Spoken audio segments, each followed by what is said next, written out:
Hello, my friend. I'm Paul. Welcome to Night of Tales, a quiet refuge for imagination and dreams. Set aside your worries, as tonight we journey together through worlds of magic, mystery, and wonder. Lie back, relax, and let the tales carry you away. Tonight we venture into the monster-haunted world of The Witcher.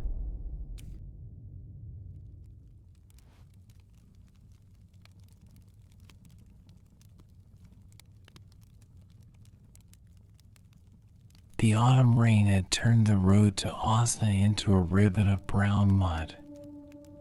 Geralt of Rivia urged Roach forward through the drizzle. His white hair hung wet against his collar. The mare's hooves made soft sucking sounds with each step. The village appeared through the mist like a collection of gray shadows. Smoke rose from chimneys and thin columns. The houses huddled close together as if seeking warmth from one another. Geralt counted perhaps 30 buildings. A small place. Poor. He dismounted near the village well. A woman carrying water stopped and stared. Her eyes widened when she saw his face. His cat-like pupils. She hurried away without a word. Geralt tied Roach to a post. He had heard rumors in Carreras 3 days ago. 7 dead in the Blackthorn Forest. Something was killing hunters and gamekeepers. Lord Raydos had closed the forest to all villagers. The penalty for trespassing was death by hanging. An old man emerged from a nearby cottage. He moved slowly, favoring his left leg. His beard was white and reached his chest. He studied Geralt for a long moment. "You are the Witcher." Geralt nodded once. "I am Bronish. We sent word to Carreras hoping someone would come." The old man glanced around nervously. "Not here. Follow me." They walked to a cottage at the edge of the village. Inside, the air smelled of turnips and old smoke. 3 other villagers waited there. 2 men and a woman. Their faces were worn by work and worry. Bronish closed the door. We pulled what coin we could. It is not much. 30 crowns. Geralt said nothing. 30 crowns was barely enough for a drowner. The forest has always provided for us. Bronish continued. Mushrooms, herbs, firewood. Small game when times are hard. Now Lord Raydos forbids us to enter. He says a monster kills his men. But we are starving. Winter comes soon. What about the dead men? Geralt asked. 7 in 5 weeks. One of the other men spoke. All found torn apart. Lord Raydos' gamekeepers mostly, but also 2 of his personal guards. The Lord is furious. Where were they found?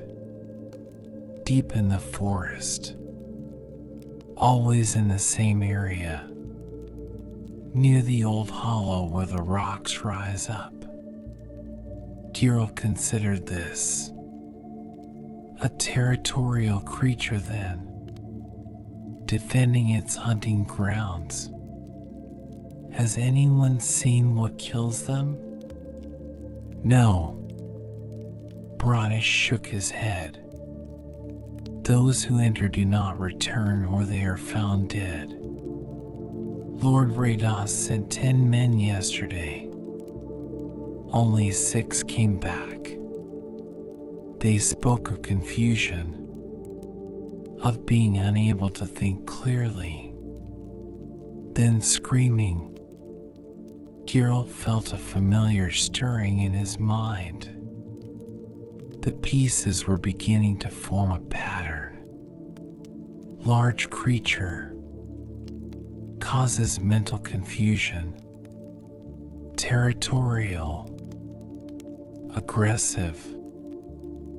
I will need to enter the forest at first light. The Lord has forbidden it.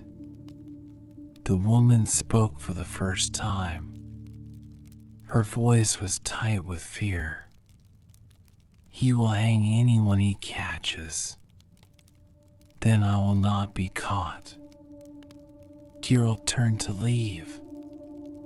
For now, keep the 30 crowns.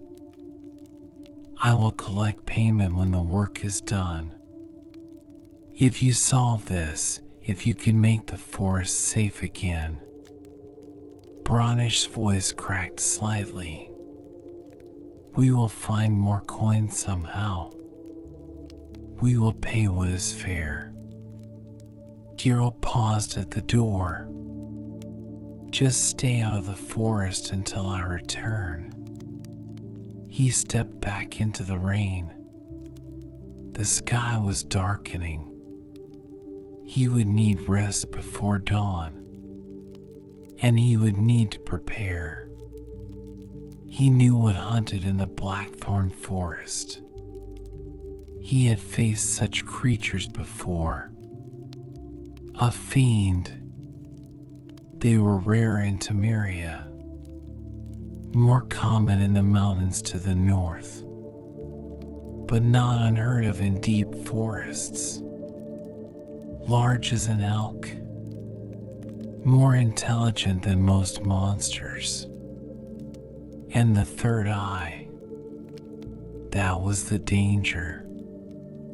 The eye that could turn a man's thoughts to fog, make him forget why he drew his sword, make him stand still while claws tore him apart. Geralt found an abandoned barn at the village edge. The roof leaked, but the hay was dry enough. Roach nickered softly as he unsaddled her. He rubbed her down and gave her the last of the oats. He laid out his equipment in the fading light.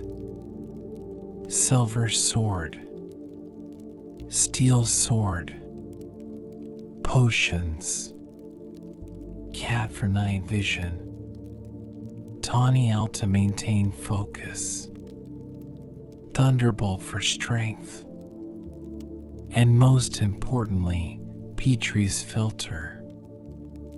The potion would help resist the fiend's hypnotic gaze. He checked the oils. His silver blade would need relict oil. Fiends were old creatures, ancient. The oil would make his strikes more effective. As darkness fell completely, Geralt made a small fire. He ate dried meat and hard bread. The rain continued its steady drumming on the roof. He thought about the pattern of deaths. All in one area. The fiend was defending something. A lair perhaps. Or young. That made it more dangerous. A fiend protecting its territory would fight to the death. There would be no driving it away. No negotiation. Only steel and silver. He lay back in the hay and closed his eyes. Sleep came slowly. In his mind he saw the forest, dark and wet. Somewhere in that darkness, a creature with 3 eyes waited. A creature that had already killed 7 men. Tomorrow he would find it. Tomorrow he would end this. Or die trying. The rain fell. The fire crackled. And Geralt of Rivia slept the light sleep of a witcher. Always ready. Always listening. Always one moment away from violence. Dawn came gray and cold. Geralt woke before the sun rose. His body knew the rhythms of the hunt. He prepared his potions carefully. Cat first. His pupils dilated further. The dim barn interior suddenly clear as midday. Tawny Owl next. His mind sharpened.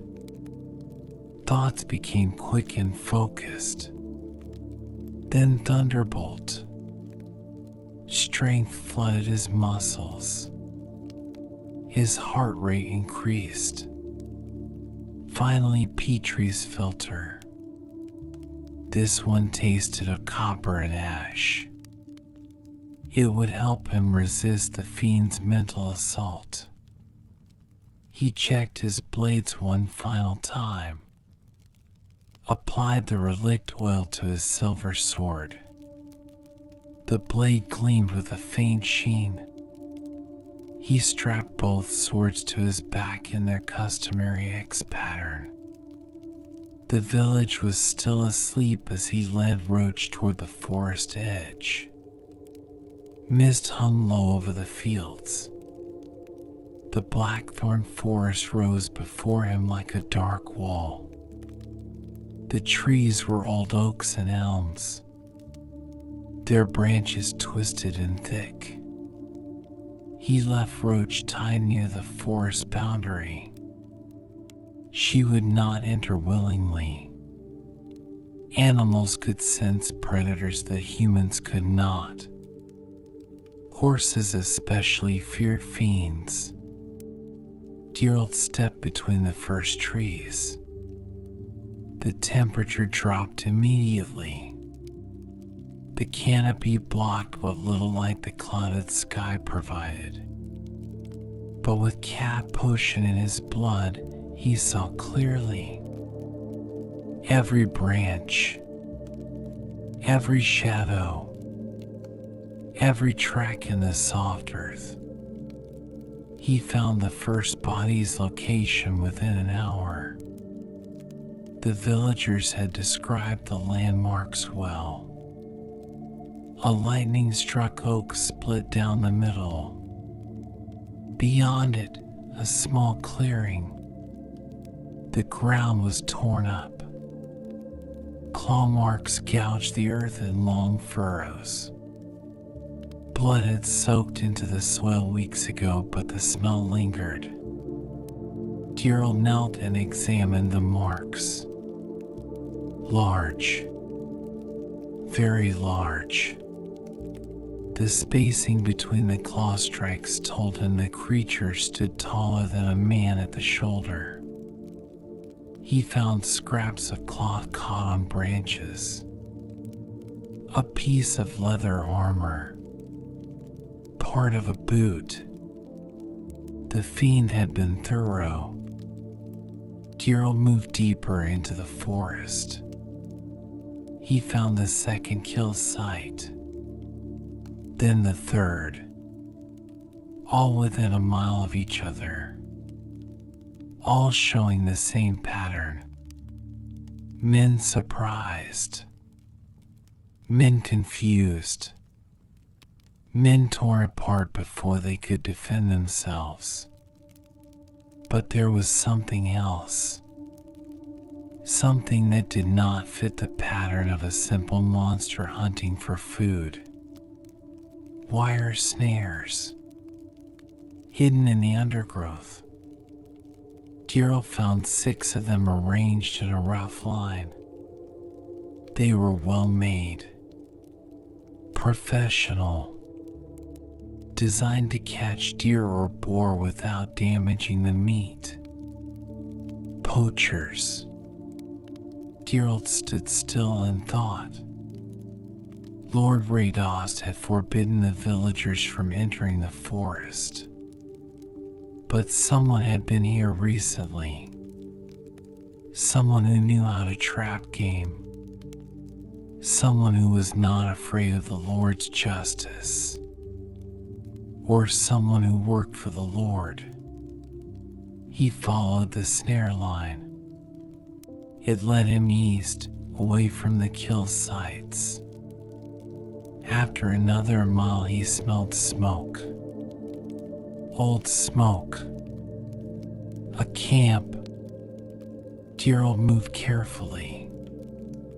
His hand rested on his steel sword hilt. The camp appeared through the trees. 3 lean-to shelters. A fire pit. Stacks of furs and hides. Deer mostly, but also fox and badger.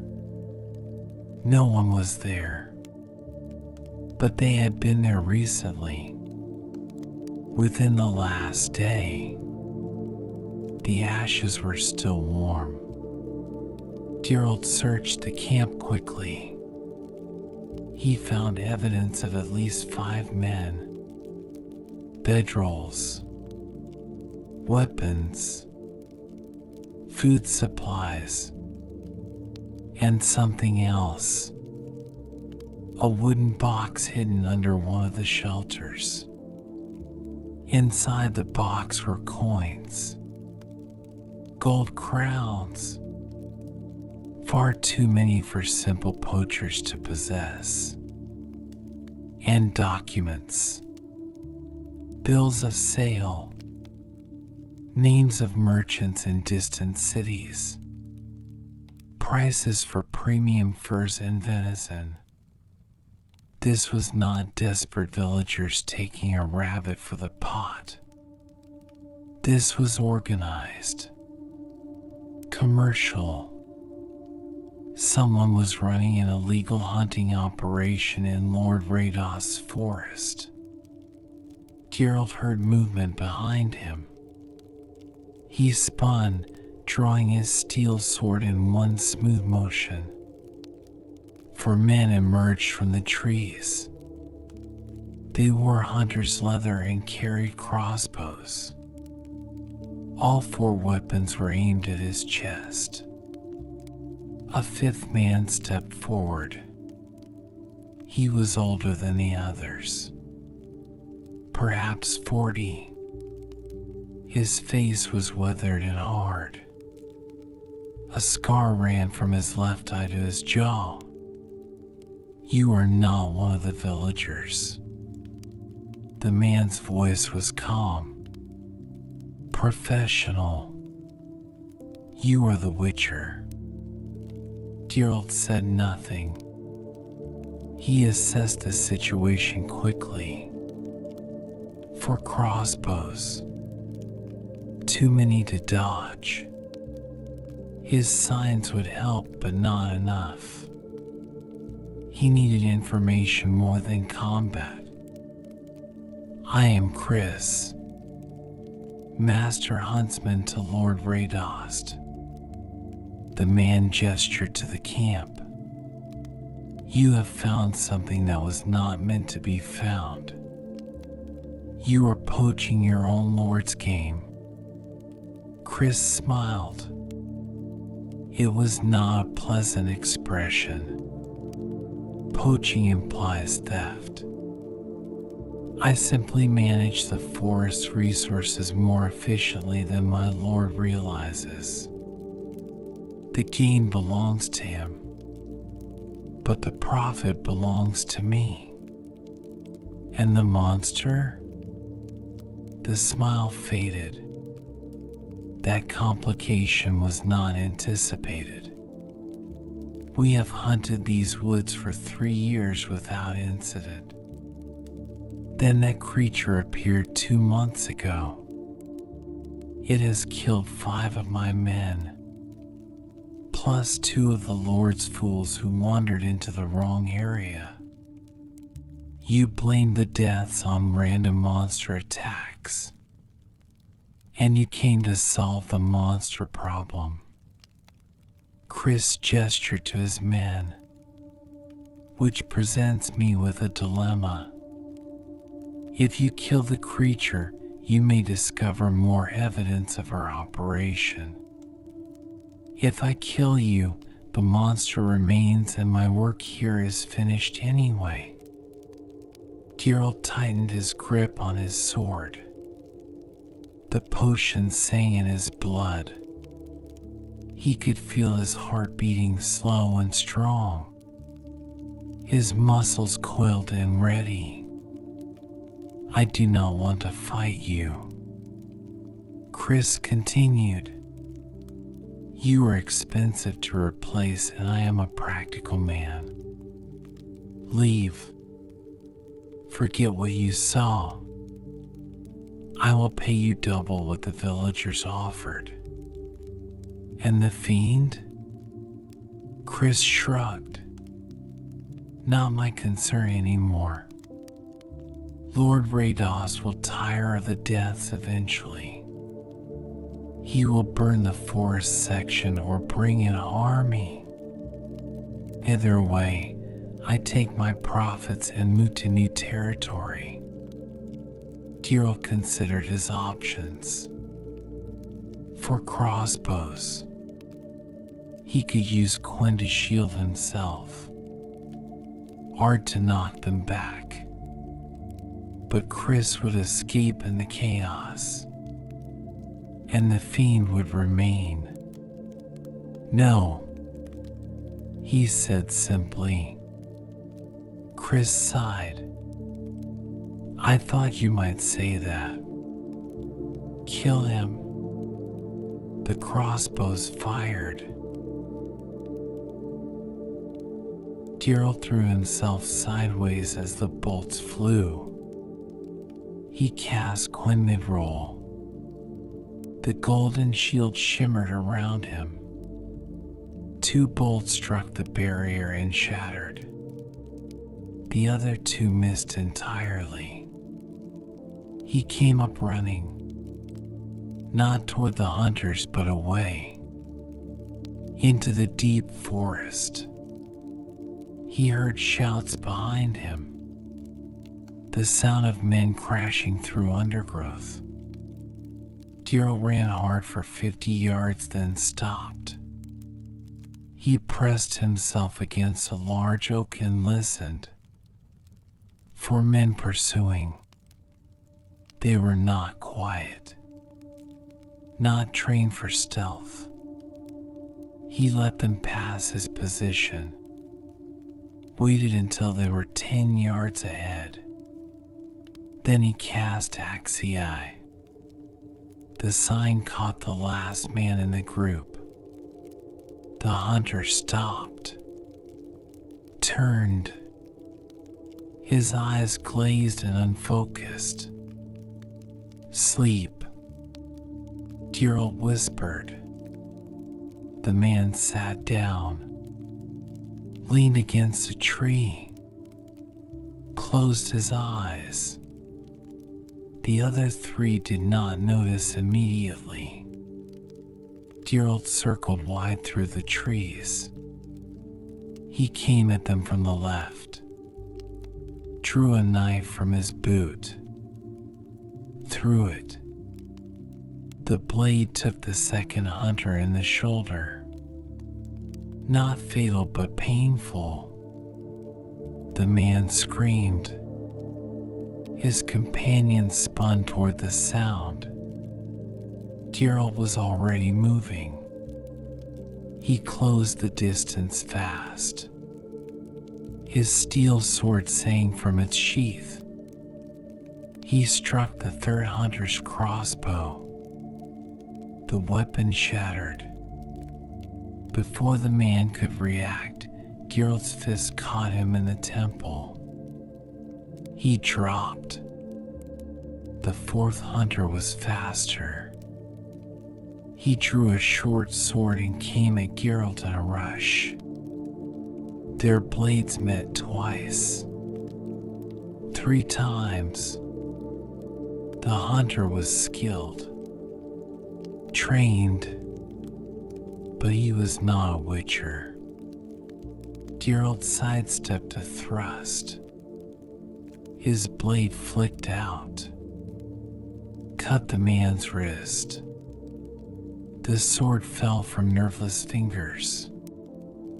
A second strike with the pommel to the head and the hunter collapsed.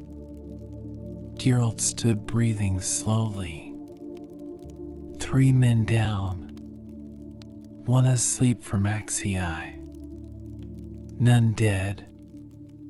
He heard more movement. Chris returning with reinforcements. Time to leave. Geralt ran deeper into the forest, toward the area where the bodies had been found, toward the rocky hollow the villagers had mentioned. If the fiend was territorial, that was its center. That was where he would find it. The trees grew denser, the undergrowth thicker.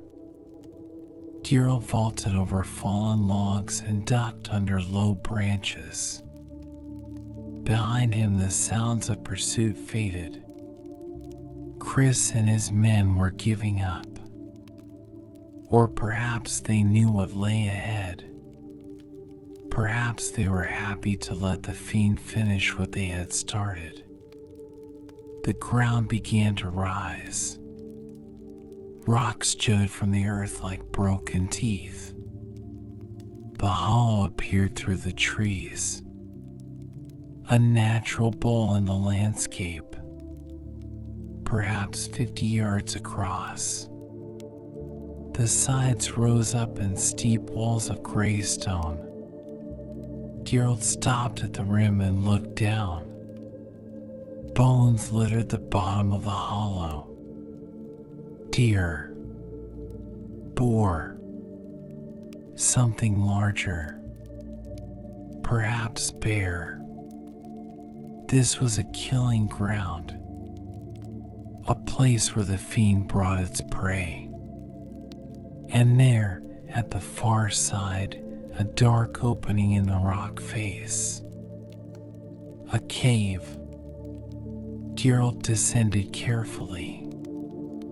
The rocks were slick with moss. His boots found purchase on narrow ledges. He reached the bottom and drew his silver sword. The cave entrance was wide enough for a man, but the claw marks around it suggested something much larger entered regularly. The marks were fresh, recent. Geralt cast one again. The shield shimmered into place. He took a deep breath and stepped into the darkness.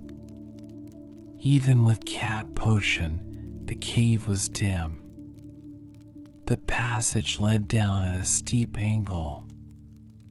Water dripped somewhere ahead. The air smelled of earth and old blood and something else. Something animal and rank. The passage opened into a larger chamber. Geralt stopped and stared.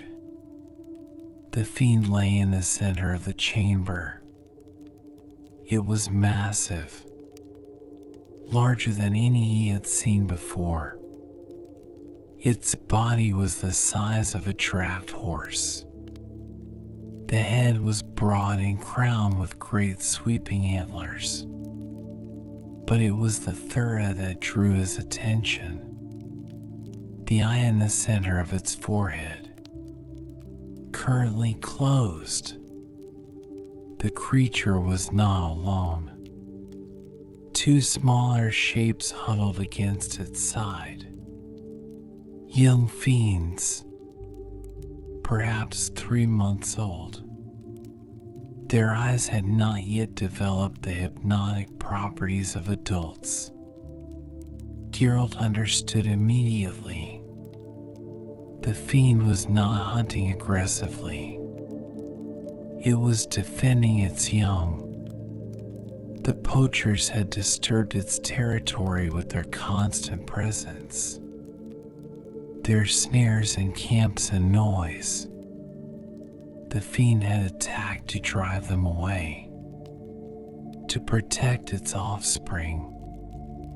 The adult fiend's eyes opened, all three at once, the golden gaze fixed on Geralt.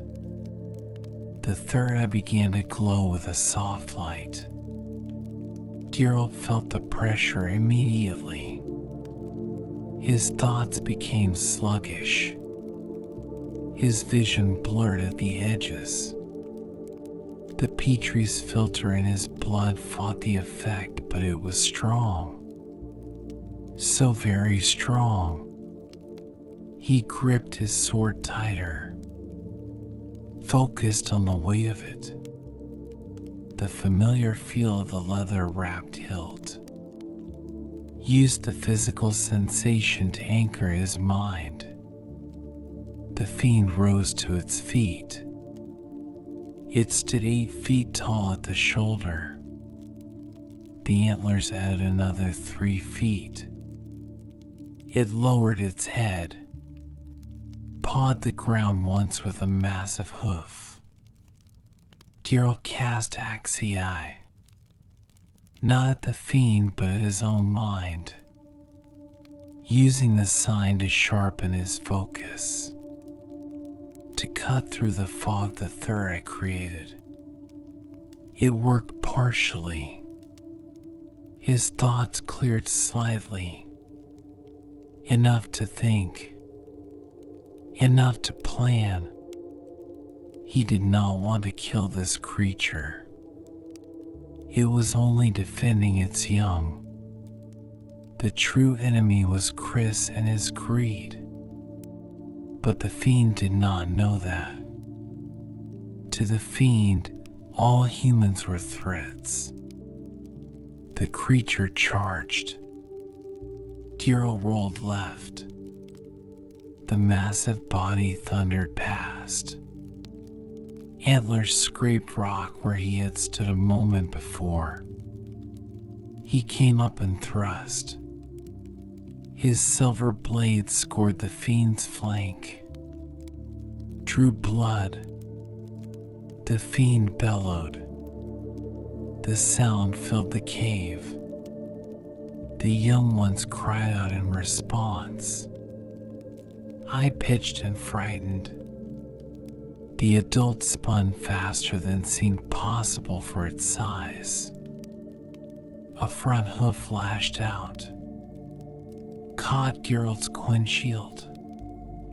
The barrier shattered in a burst of golden light. The impact sent him flying backward. He hit the cave wall hard, felt ribs crack. Pain flared. He pushed it down. Witchers were trained to function through pain. He rolled to his feet, cast Quinn again. The shield reformed. The fiend charged once more. Geralt waited until the last possible moment. Then he cast hard. The telekinetic wave struck the fiend's front legs. They buckled. The massive creature stumbled. Its momentum carried it forward. It crashed into the cave wall. Rock cracked. Dust fell from the ceiling. The fiend shook its head. Dazed but not seriously hurt, Geralt did not press the attack. Instead, he moved toward the cave entrance, put himself between the adult and the exit, forced the creature to turn away from its young to face him. The fiend understood. Its intelligent eyes showed comprehension and calculation. It was weighing options. Fight or flee. Protect the young or drive away the threat.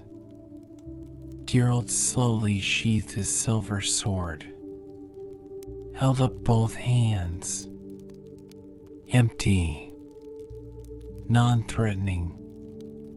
The fiend watched him. The third eye continued to glow, but the pressure on his mind lessened slightly. The creature was curious, not just defensive. Geralt cast Axii, but not as an attack. As communication, he pushed images at the creature. Thoughts, feelings, peace, safety. The poachers gone. The forest quiet again. The fiend's head tilted. Processing. Understanding. Geralt took a slow step backward, toward the exit. Another step. The fiend did not charge, did not attack. It stood watching. Geralt reached the passage. He backed into it slowly, keeping his eyes on the creature, showing no fear, no aggression, just departure. The fiend lowered its head. The third eye closed. It returned to its young, nuzzled them gently, lay down again with them pressed against its side.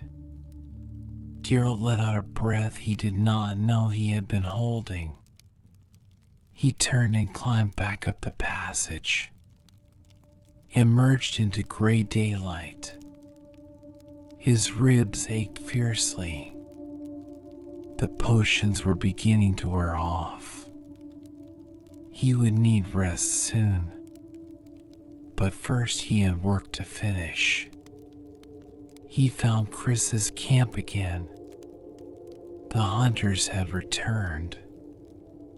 6 men now instead of 4. They were packing up, preparing to abandon the operation. Chris saw him approach, raised a hand. The men stopped packing and reached for weapons. Geralt kept walking, his hand on his steel sword hilt but not drawing. He stopped 10 feet from Chris. The fiend remains alive. Geralt spoke clearly. I will not kill it. It defends its young from your intrusion. Then you have failed your contract. Chris replied, and we still have a problem. No, you have a problem. I am leading this forest. I will go to Lord Radost. I will tell him about your operation, about the illegal hunting, about the profits you steal from him. Chris's face darkened. You have no proof. Geralt gestured to the camp. I have this. I have the bills of sale in that box. I have your men who will confess under questioning. Lords do not take kindly to theft. Chris was silent for a long moment. Then he laughed. It was a bitter sound. You are a fool. He will hang my men and take the profits for himself.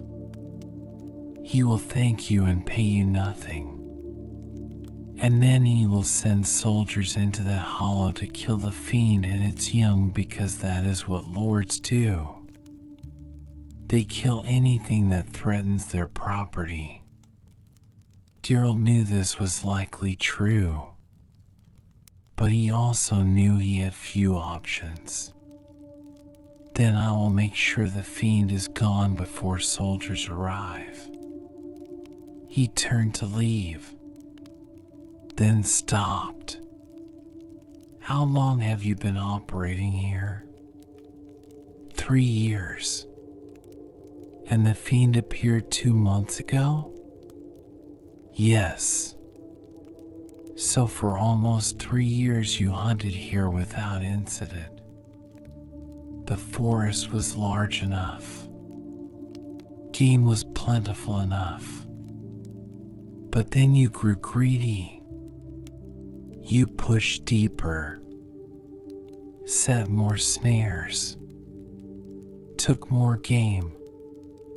You disturbed the deep hollow where the fiend had lived in peace. Chris said nothing. You created this problem. Gerald continued. Your greed woke the monster. And now 7 men are dead because you wanted more profit. And now you will create more problems. Chris replied, You will tell the Lord. He will come with soldiers.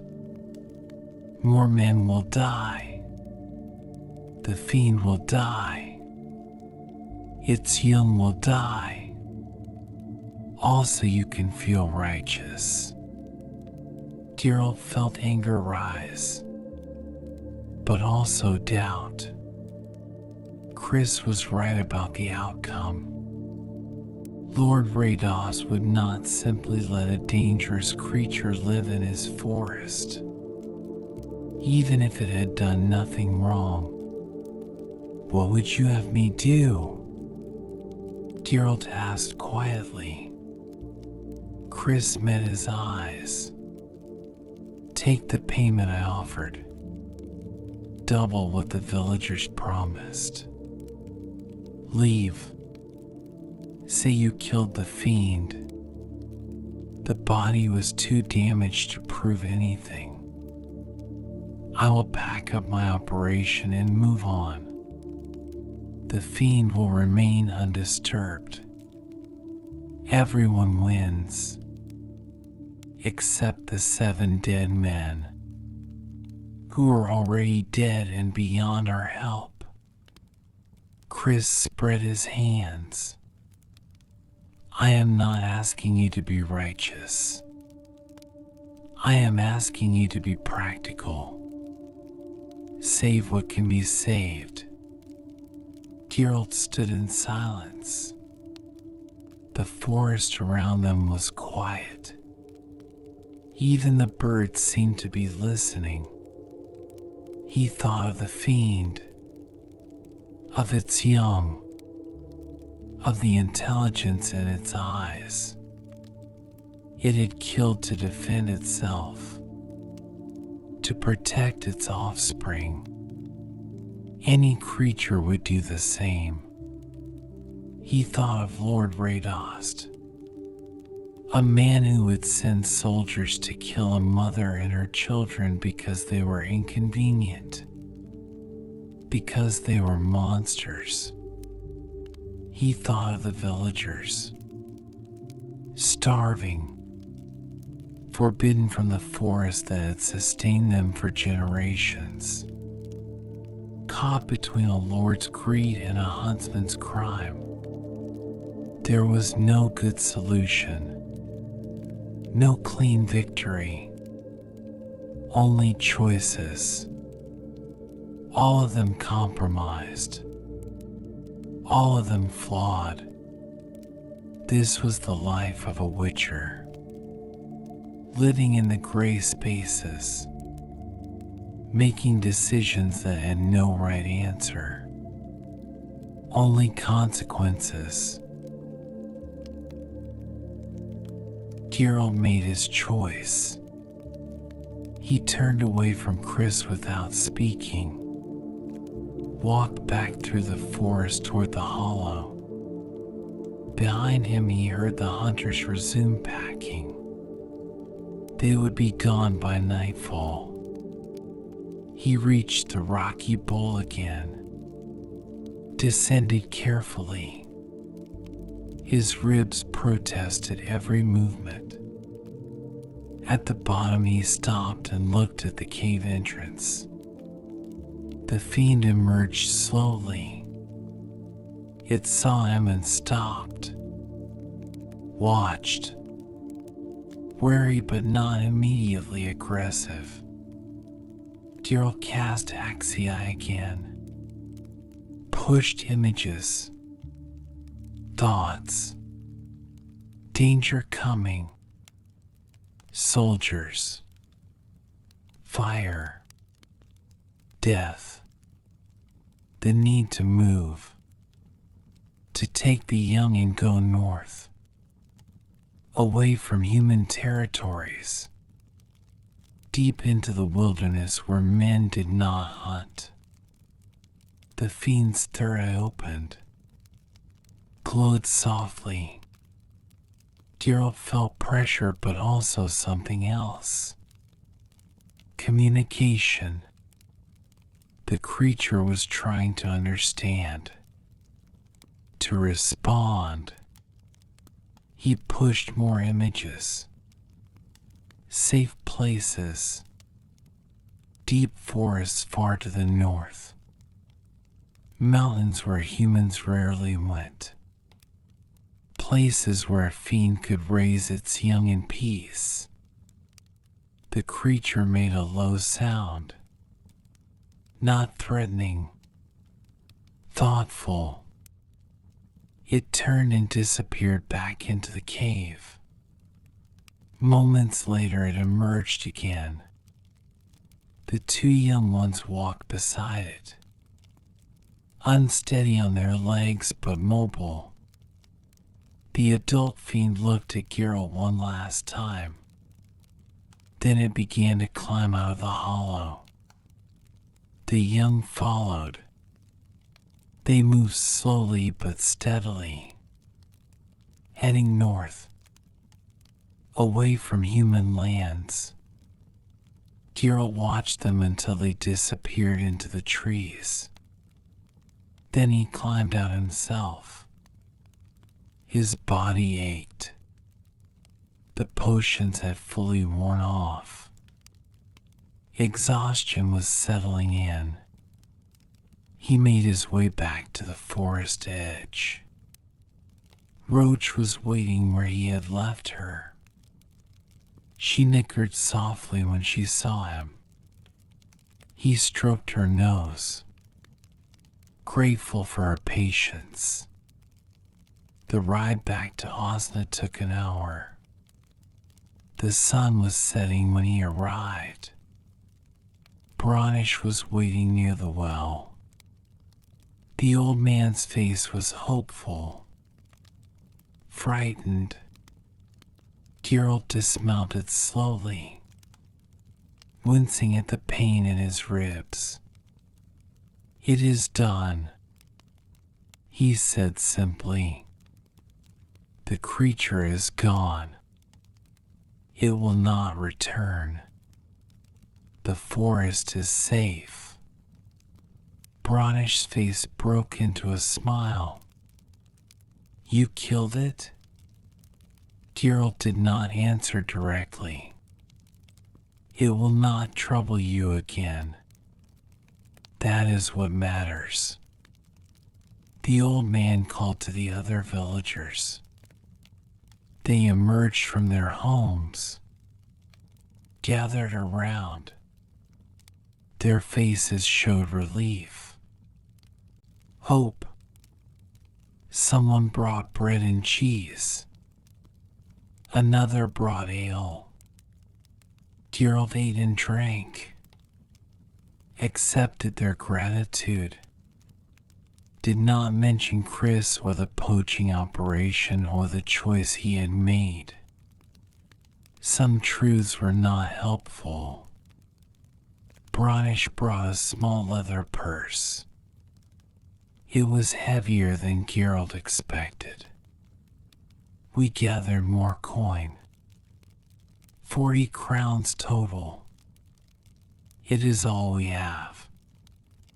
Gerald took the purse. It was still less than the work was worth. But it was honest money, earned through sacrifice. That mattered. He stayed in the village that night, slept in the same barn. In the morning he prepared to leave. Bronish walked into the forest road. Will you tell Lord Radost about the creature? Gerald swung into Roach's saddle. I will tell him it has been dealt with. Nothing more.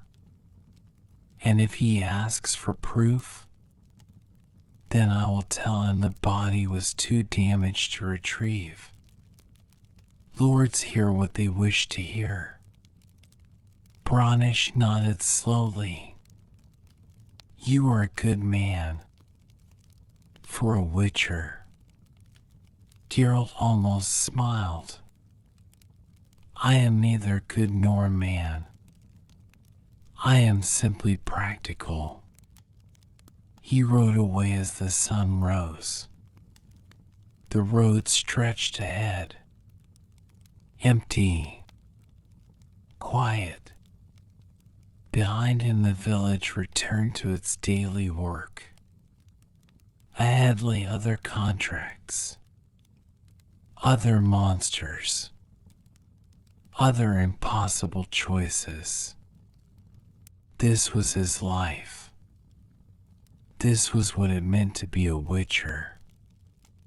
To walk the line between human and monster. To make decisions that others could not or would not make. To live with the consequences. Somewhere far to the north, a fiend and its young moved through deep forest. Safe. Hidden. Alive. That was victory enough.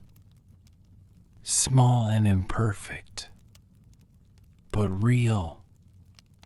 Gerald urged Roach into a trot. His ribs still ached. His body was tired, but his mind was clear. He had done what he could. Saved what could be saved. The rest was beyond his control.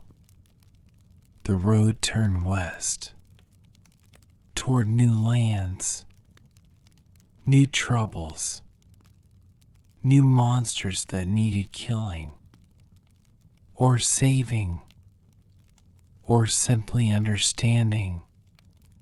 He would face them as he always had, with steel and silver, with signs and potions, with the hard-earned wisdom that came from living in the gray spaces where easy answers did not exist.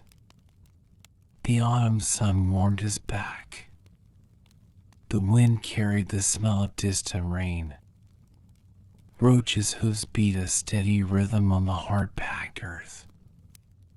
And Geralt of Rivia rode on, as he always did, as he always would, until the last contract, until the final monster, until the road ended. But that day was not today. Today he lived. Today he rode. Today was enough.